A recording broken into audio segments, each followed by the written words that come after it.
Nagamma YouTube ಚಾನಲ್ಗೆ ಸ್ವಾಗತ. ಇವತ್ತು ನಾವು ಮಾಡಕ್ಕೆ ಹೊರಟಿರೋದು ಗೋಧಿ ಹಿಟ್ಟಿನ ಬಿಸ್ಕೆಟ್. ಹೇಗೆ ಮಾಡೋದು ಅನ್ನೋದು ಹೇಳ್ಕೊಡ್ತೇನೆ. ಮಕ್ಕಳಿಗೆಲ್ಲ ತುಂಬ ಚೆನ್ನಾಗಿರುತ್ತೆ, ನೋಡ್ತಾ ಹೋಗ್ರಿ ಹೇಗೆ ಮಾಡೋದು ಅನ್ನೋದು. ಬಾಲು ಗೋಧಿ ಹಿಟ್ಟು ತಗೊಂಡೆ, 2 ಸ್ಪೂನು ಚಿರೋಟ ರವೆ, ಒಣ ಕೊಬ್ಬರಿನ ಸ್ವಲ್ಪ ಬೆಚ್ಚ ಮಾಡ್ಕೊಂಡು ತರಿಯಾಗಿ ಈ ಥರ ರುಬ್ಕೊಂಡನಿ. ಅರ್ಧಗೆ 2 ಏಲಕ್ಕಿ ಹಾಕಿದ್ದೆ, 2 ಸ್ಪೂನು ಒಣ ಕೊಬ್ಬರಿ ಹಾಕ್ಬಿಡೋಣ, 3 ಸ್ಪೂನು ತುಪ್ಪ ಹಾಕ್ಬಿಡೋಣ. ಬಿಸ್ಕೆಟಿಗೆ ತುಂಬ ಚೆನ್ನಾಗಿ ಬರುತ್ತೆ. ಬಿಸ್ಕೆಟ್ ಚಪಾತಿ ಹಿಟ್ಟೊಳಗೆ ಬಿಸ್ಕೆಟ್ ಮಕ್ಕಳಿಗೆ ಮನೆಯಲ್ಲೇ ಮಾಡಿ ಕೊಡ್ಬೋದು, ಚೆನ್ನಾಗಿ ಟೇಸ್ಟ್ ಬರುತ್ತೆ. ನೀವು ಒಂದ್ಸರಿ ಮಾಡಿರಿ. ಹಿಂಗೆ ಚೆನ್ನಾಗಿ ಮಿಕ್ಸ್ ಮಾಡಬೇಕು. ಸ್ಪೂನಿಂದ ಮಿಕ್ಸ್ ಮಾಡಬಾರ್ದು, ಕೈಯಿಂದ ಚೆನ್ನಾಗಿ ಹೊಂದ್ಕೋಬೇಕು.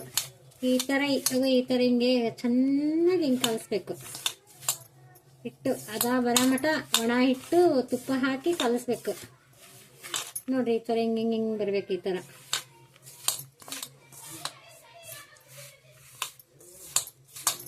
ಮಿಕ್ಸ್ ಮಾಡಿದ್ದನ್ನ ಇವಾಗ ಒಂಚೂರು ಉಪ್ಪು ಹಾಕ್ಬಿಡೋಣ.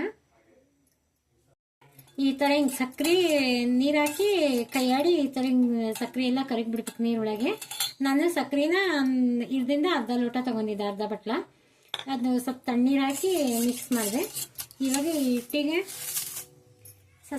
ಸ್ವಲ್ಪ ಹಾಕಿ ಕಲಿಸ್ಬೇಕು, ಭಾಳ ಹಾಕ್ಬಾರ್ದು. ನೋಡಿ ಅದವಾಗಿ ಕಲಿಸ್ಬೇಕು.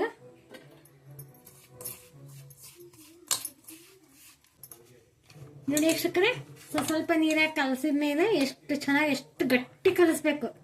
ಈ ಥರ ಹಿಂಗೆ ಗಟ್ಟಿ ಇರ್ಬೇಕು ಹಿಟ್ಟು. ಇದನ್ನೇ 1-2 ನಿಮಿಷ ಮುಚ್ಚಿ ಬಿಟ್ಬಿಡೋಣ. 1-2 ನಿಮಿಷ ಇದಾಗಬೇಕು. 1-2 ನಿಮಿಷ ಬಿಟ್ಟು ಆಮೇಲೆ ಮಾಡೋಣ. 2 ನಿಮಿಷ ಆಯಿತು. ಹಿಂಗೆ ಗಟ್ಟಿ ಇರ್ಬೇಕು ಹಿಟ್ಟು. ಗಟ್ಟಿ ಇದ್ದಂಗೆ, ಯಪ್ಪ ಇದು ಹೆಂಗೆ ಗಟ್ಟಿ ಐತಲ್ಲಪ್ಪ, ಹೊಡಿತಾ ಇಲ್ಲ ಅಂದ್ರೂ ಇದೇ ಥರನೇ ಇರಬೇಕು ಬಿಸ್ಕೆಟಿಗೆ.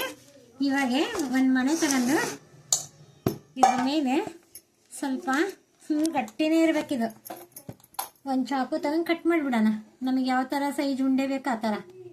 ನೋಡಿರಿ, ಒಂದು ಉಂಡೆ ಕಟ್ ಮಾಡಿ ಒಂದು ಉಂಡೆ ಎತ್ತಿಟ್ಬಿಡೋಣ. ಇನ್ನೊಂದು ಉಂಡೆ ಇರ್ತದಲ್ಲ, ಚೆನ್ನಾಗಿ ಈ ಥರ ಮಾಡಿ ವೀಕ್ಷಕರೇ, ಈ ಥರ ಉಂಡೆ ಮಾಡಿ ಈ ಥರ ಹಿಂಗೆ ಸ್ವಲ್ಪ ಕೈಯಿಂದ ಹಿಂಗೆ ಪ್ರೆಸ್ ಮಾಡಿರಿ. ಆಮೇಲೆ ಇದ್ಲ ತುಳಿ ತಗೊಂಡು ಉದ್ರಿ ವೀಕ್ಷಕರೇ. ಈ ಥರ ಹಿಂಗೆ ಗಟ್ಟಿ ಇಟ್ಟಿರೋದ್ರಿಂದ ಈ ಥರ ಹಿಂಗೆ ಬರುತ್ತೆ. ಅದಕ್ಕೆ ಏನು ಮಾಡ್ಬೇಕು ಅಂದರೆ ಈ ಸ್ವಲ್ಪ ಮೂಲಿನ ಕಟ್ ಮಾಡಿ ತೆಗೆದು ಬಿಡಬೇಕು.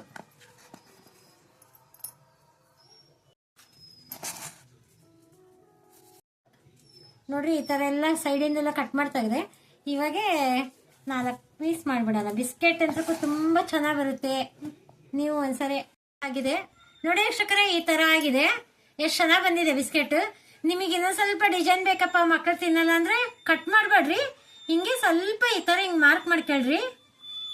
ಈ ಥರ ಹಿಂಗೆ ಮಾರ್ಕ್ ಮಾಡಿರಿ, ಮತ್ತೆ ಕಟ್ ಮಾಡೋಕೆ ಹೋಗ್ಬೇಡ್ರಿ. ಚೆನ್ನಾಗಿ ಮಾರ್ಕ್ ಮಾಡ್ಕೊಳ್ರಿ. ಸೇಮ್ ಅಂಗಡಿ ಬಿಸ್ಕೆಟ್ ಥರನೇ ಚೆನ್ನಾಗಿ ಬರುತ್ತೆ. ಮಕ್ಕಳಿಗೆಲ್ಲ ಮಾಡಿಕೊಡ್ರಿ. ಚಪಾತಿ ಹಿಟ್ಟಿಂದ ಮಾಡೋದಲ್ಲ, ಹೆಲ್ದಿಯಾಗಿರುತ್ತೆ, ಚೆನ್ನಾಗಿ ಇಷ್ಟಪಡ್ತಾರೆ ಮಕ್ಕಳೆಲ್ಲ. ನೋಡ್ರಿ ಎಷ್ಟು ಚೆನ್ನಾಗಿ ಬಂದಿದೆ. ಇವಾಗ ಎಣ್ಣೆ ಕಾದಿದೆ ವೀಕ್ಷಕರೇ, ಎಣ್ಣೆ ಕಾದಿದೆ. ಇವಾಗ ಈ ಬಿಸ್ಕೆಟ್ಗಳು ಒಂದೊಂದಾಗೆ ಬಿಟ್ಬಿಡೋಣ ಎಣ್ಣೆಯಲ್ಲಿ. ಚೆನ್ನಾಗಿ 1-2 ನಿಮಿಷ ಫ್ರೈ ಮಾಡ್ಕೊಳ್ಳೋಣ. ಬ್ರೌನ್ ಆಗೋವರೆಗೂ ಒಂದು ಸ್ವಲ್ಪ ಫ್ರೈ ಮಾಡಿಬಿಟ್ರೆ ಚೆನ್ನಾಗಿ ಬರುತ್ತೆ ಬಿಸ್ಕೆಟ್. ಬ್ರೌನ್ ಕಲರ್ ಆಗೋವರೆಗೂ ಸ್ವಲ್ಪ ಸಣ್ಣ ಸಿಮ್ಮಿಟ್ಟು ಒಲೆನ ಫ್ರೈ ಮಾಡಬೇಕು, ಹೈ ಒಳಗೆ ಬೇಡ. ನೋಡ್ರಿ ಎಷ್ಟು ಚೆನ್ನಾಗಿ ಕಲರ್ಗಳು ಬರ್ತಾ ಇದೆ. ಬ್ರೌನ್ ಕಲರು ಸಿಮ್ ಒಳಗೆ ಇರಬೇಕು. ನೋಡ್ರಿ ಎಷ್ಟು ಚೆನ್ನಾಗಿ ಉಬ್ತಾ ಇದೆ. ನೋಡ್ರಿ, ಎಣ್ಣೆ ಒಳಗೆ ಹಾಕಿ ಸಕ್ನ ಬ್ರೌನ್ ಕಲರ್ ಥರ ಭಾಳ ಬೆಣ್ಣೆ ಬಿಸ್ಕೆಟ್ ಥರ ಬಂದಿದೆ. ನೋಡ್ರಿ ಎಷ್ಟು ಸಖತ್ತ ಬಂದಿದೆ. ನೋಡ್ರಿ ಎಷ್ಟು ಚೆನ್ನಾಗಿ ಬಂದಿದೆ ಬಿಸ್ಕೆಟ್. ಬ್ರೌನ್ ಕಲರ್ ಬರೋ ಮಟ್ಟ ಹಿಂಗೆ ಫ್ರೈ ಮಾಡಬೇಕು. ಇವಾಗ ಒಂದೊಂದಾಗೆ ತೆಗೆದು ಬಿಡೋಣ. ಸ್ವಲ್ಪ ಎಣ್ಣೆ ಇಳಿಬೇಕಲ್ಲ, ಎಣ್ಣೆ ಹಿಡಿಯಂಗಿಲ್ಲ, ಏನಿಲ್ಲ, ತುಂಬ ಚೆನ್ನಾಗಿ ಬರುತ್ತೆ ಬಿಸ್ಕೆಟ್. ನೋಡ್ರಿ, ವಾವ್ ಸಖತ್ತ ಬಂದಿದೆ. ನೋಡ್ರಿ, ಬಿಸ್ಕೆಟ್ ರೆಡಿ ಆಗಿದೆ. ಎಷ್ಟು ಚೆನ್ನಾಗಿ ಬಂದಿದೆ. ನೀವು ಒಂದ್ಸರಿ ಮಾಡ್ಕೊಳ್ರಿ. ನಮ್ಮ ಚಾನಲ್ಗೆ ಸಬ್ಸ್ಕ್ರೈಬ್ ಆಗ್ರಿ. ನಾಗಮ್ಮ ಯೂಟ್ಯೂಬ್ ಚಾನಲ್ಗೆ ಶೇರ್ ಮಾಡಿರಿ, ಬೆಲ್ ಐಟನ್ ಒತ್ತಿರಿ. ಎಷ್ಟು ಚೆನ್ನಾಗಿ ಬಂದಿದೆ ನೋಡ್ರಿ. ಇದು ಹಂಗೆ ಖಡಕ್ಕ ಬಂದಿದೆ. ಒಂದ್ಸರಿ ನೋಡ್ರಿ ಎಷ್ಟು ಗಟ್ಟಿ ಇದೆ, ಸಖತ್ತಾಗಿದೆ. ನೀವು ಒಂದ್ಸರಿ ಮಾಡ್ಕೊಳ್ರಿ, ಸೂಪರಾಗಿ ಬರುತ್ತೆ ಗೋಧಿ ಹಿಟ್ಟೊಳಗೆ. ನಮ್ಮ ಚಾನಲ್ ಲೈಕ್ ಕೊಡ್ರಿ.